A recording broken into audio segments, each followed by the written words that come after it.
Nouveau volet de la vie quotidienne au XVIIe, XVIIIe siècle, l'argent. Alors, l'argent, on a en petite monnaie, on a les pistoles, après on a les livres, après on a les louis d'or qui valent le plus, évidemment. Alors, voici des pistoles, on remarque la fleur de lys, hein, symbole royal, et voici un louis d'or. Donc effectivement, c'est pas le même métal, hein. L'or vaut largement plus. Alors, de quel roi s'agit-il? Fameuse question. Je vous laisse réfléchir.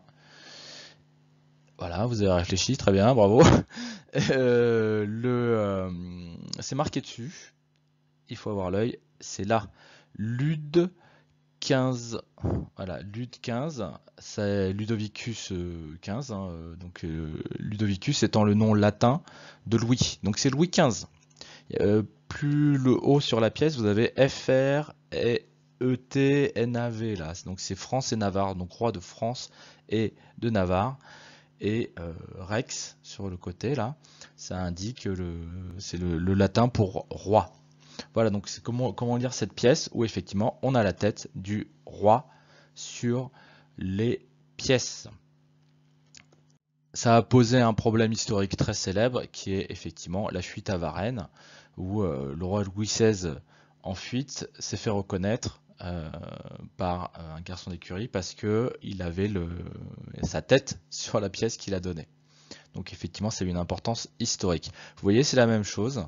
Lude 16, France et Navarre, Rex, etc. Alors le D et le G, je ne sais pas ce que ça veut dire hein, sur la pièce, mais voilà.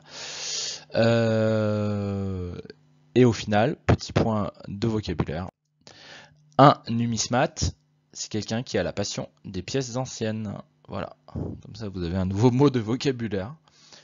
C'est encore assez populaire hein, quand vous allez dans les brocantes ou dans les antiquaires, même dans certains passages parisiens, il y a beaucoup de pièces très anciennes qui sont en vente pour les collectionneurs et des fois ça peut valoir quand même très cher.